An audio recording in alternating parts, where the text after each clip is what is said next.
Hi everyone, this is Dr. Mike, host of the free iTunes podcast, Psychiatric Secrets Revealed with Dr. Mike, but that's not why I'm here today.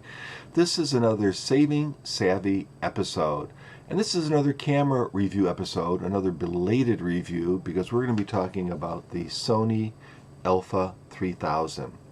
Now this camera got a lot of flack from professional reviewers, and I think sometimes it happens when a professional reviewer gets something that they don't expect. It's something different than what they're expecting. They don't like that, and they go, ah. But I think it's an awesome camera for the price, and that's what you have to remember. The price here is the determining factor. So what do we have here? Well, first of all, I did a review a while back on how I got this camera and the lens for essentially $100 by buying a telephoto lens with it and then taking off the rebate on this lens, in my mind, off the camera.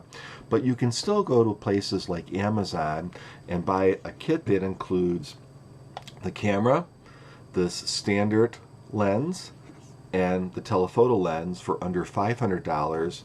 This telephoto sells for about $350. Take off that $350 and now you have this lens and this camera for under $150, the price of a point and shoot, and you're getting so much more. Now people complain that the camera felt cheap and plasticky. It is a plastic camera. I don't think it feels particularly cheap. It feels like a plastic camera, but it's not going to feel like a high-end Nikon or Sony or camera that's going to cost you $1,000, right? It's just not going to. So how do they make a camera so inexpensively? Well, first of all, you're getting it towards its product life, so the price has dropped dramatically.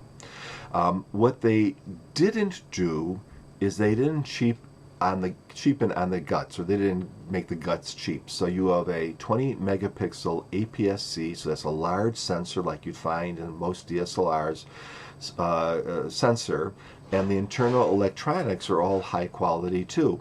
So you can expect absolutely excellent quality images. And because that sensor is so big, you can expect images that perform well at high ISOs. So in low light conditions, you're going to get really nice looking pictures. I think the ISO range, it goes up to 16,000, but I think 6,400, I was pretty comfortable with images at that range. And that's really excellent for many cameras, so nothing to sneeze at with that. These are the standard E-mount lenses, so these are the same lenses that you would find if you bought like an Alpha 6000, the top of the line NEX camera, or here too. And so the optics are very good. Naturally, you can buy E-mount lenses that are over $1,000 for specialty needs, and those would mount on this camera too. Kind of be a little overkill, but those would have better optics, but these are just fine. Because it is an entry-level camera, the control layout is fairly simple, and you will be doing some menu diving. A little awkward, especially if you're used to a camera with a lot of controls on it, but for the newbie, not much of a problem. For an extra camera, not much of a problem. You just get used to it. It's a few more clicks, no big deal. How did they make this camera so inexpensive? Because when this was even new, it was under $400. So how could you possibly make a camera with an APS-C sensor? Well, part of it is that it is a mirrorless camera, so you're not putting all those pentaprisms and fancy things in it, and that reduces the cost.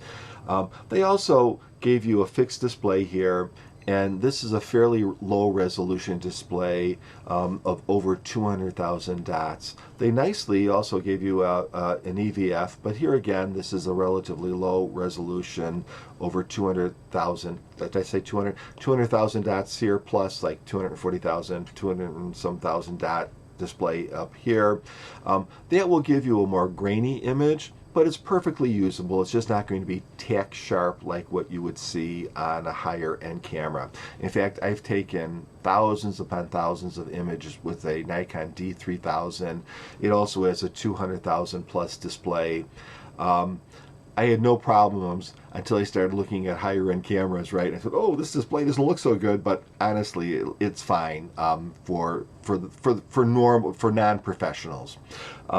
This has a lot of really cool features in it too. So they bring over so many of their consumer friendly stuff, and they throw it into this camera. So it has a green mode where it will automatically select the scene by its little brain, and if it's a macro shot or if it's a portrait or whatever, it will figure that out. It also has a super intelligent mode that will sometimes take multiple shots and combine them to get the best possible image. Plus you can pick, instead of this green scene mode, you can pick your own scene here if you want to be specific. And of course you have full manual controls just like you would on any higher end camera. So if you want to select the aperture or the shutter speed or do everything in full manual, you have that ability. As I said, since this does have a simpler layout, you'll have to do a few clicks to get at some common features. If you're used to a camera where it's just a little knob or something, that might be a little annoying, but you get used to it quickly. The one thing that I did find annoying is that every time I selected something, a little pop-up would come up and it would tell me what that function was. That drove me absolutely nuts. The good news is you can turn it off, so you don't really have to worry about that if you don't like that. It also has focus peaking and things like that, which is stuff that you would normally not even see in many higher end DSLRs. You're starting to see it now, but it's a great thing. So if you're manually focusing with focus peaking, that's awesome. It also has video that does up to 1080i, not P, but I, but that's really great for a camera at this level. And it also will produce MP4 files if you want that format, which is a little bit easier to edit. No HDMI port, and it charges through the camera. Again, not a very big deal for most of us. In fact, if you're traveling with this camera, I find traveling without a charger or without like a box charger where I can just bring a cord and have that serve many charging purposes really is a nice feature to have.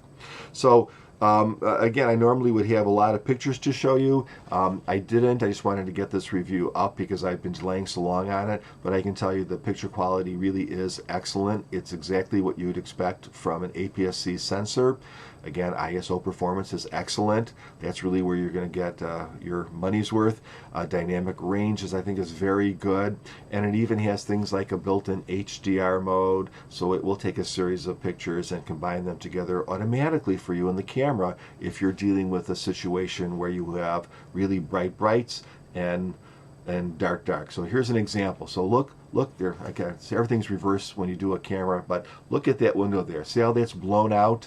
So now imagine if I could take multiple exposures, so I would be properly exposed, but then that window would properly be exposed, and then I could combine those together. So you could look out the window and see what was out there, and you can look at me and I would look okay. That's HDR.